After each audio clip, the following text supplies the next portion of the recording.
We are going to talk some rugby union now. Of course, the Wallabies against Argentina yesterday. And Timmy, it was a record crowd at Allianz Stadium for any event, not just rugby. So the atmosphere was great. Afternoon test rugby.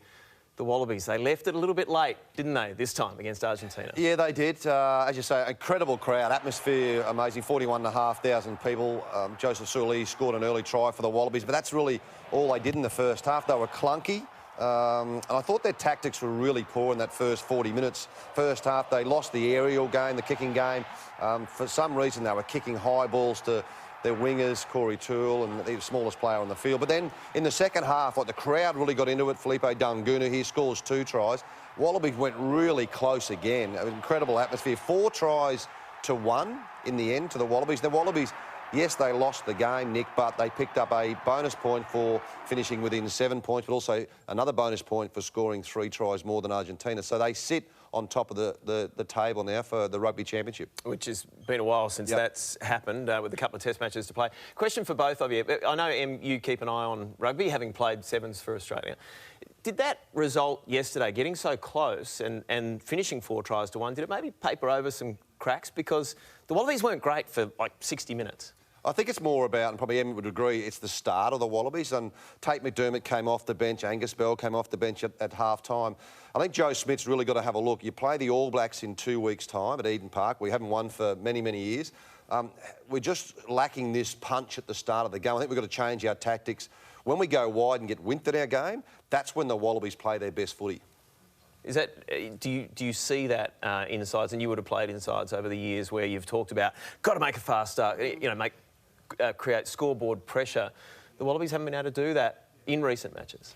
Yeah, they haven't. 2 kind of comebacks in the late stages of the game, and it's so important to come out and start fast, and yeah, they've been lacking that. So I think that's definitely something they'll be working on in the next couple of games. And then while we're talking rugby, the Walaroos, they went out of the World Cup last night, 46-5 to Canada, who are the second-rated, or the second highest side in women's rugby. How did you rate their tournament, the Walaroos?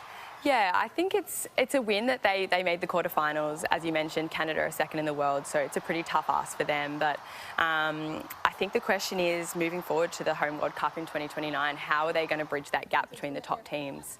And I think they're going to have to get creative, and I don't know whether they look at NRLW players or look at different cross codes, but there's definitely got to be some thought going into how they're going to bridge that gap. Well, just on that, if you're talking about NRLW players, having now played, you know, both, who would you be bringing across from the NRL? So I think Olivia Koenig would be an absolutely amazing rugby player. She was the Dally M Player of the Year last year, and she's a big mobile forward, and she's super athletic, and, you know, I think in rugby she'd be awesome in that line-out option or pilfering over the ball. So I'd love to see her give rugby a crack, and as I said, you know, leading into that World Cup, I think there's going to have to be some creativity from the rugby union. So flip that question just for a moment, and who would you be taking the other way? Who would you be looking at, whether it be 7s or 15s at the moment in rugby for Australia, and taking to rugby league? Yes, I've got my eye on 2 girls. I might have to get the Sharks recruiter to give them a call, but I think Maddie Levi from Stay away from our talent, Emma. I think Maddie Levi would be amazing, and on the screen, Tia Hines with her kicking game, I think she'd be an awesome half. Something that we're potentially lacking a little bit in rugby league is somebody with that kicking game, and Maddie Levi on screen, she is an incredible athlete. She's so fast. She can do amazing things, and I think her in that high ball contest over the line, or you know, even coming out of yardage, she'd be so damaging. Tim, we see with the Men's World Cup in rugby, it's how important an event it is, particularly financially. What about from the women's game? Is it as big for them? What should they do heading into that Women's World Cup of rugby in, 3 years' time? 4 years' time. 4 years' time, sorry. Yeah, home Rugby World Cup 29. I think the Walaroos, and Emma mentioned it, for those...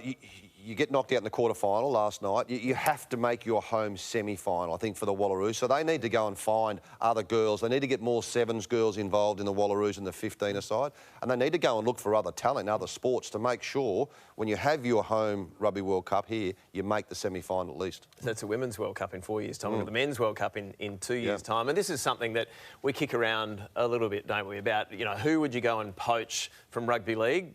They're out of depth, out of debt now, rather, Rugby Australia. Would you go and poach someone, and who would you have your eye on? I hate this question. I know you do. I hate this question because I think we've got so much talent already coming through the junior ranks for rugby union. There's another 6 or 8 Mark Nawangani-Tuase's out there playing rugby union. We need to hold our talent first. But to answer your question, I'd probably go Isaiah Katoa. Like, he's a wonderful player for Redcliffe, and what he's done, he went to Barker College, so he played rugby union grade 11 and 12, so he's an outstanding kid. He's signed till the end of 2028, so it's a long way off. But if I was Rugby Australia, I'd probably be having a chat to his manager, say, how's he going in rugby league? He's killing it, but would he think of coming back to rugby union in a 3 or 4 years' time, and you get him going? Because I think fly half's a position at the moment for the Wallabies. We just, Tubby, you watched the game yesterday.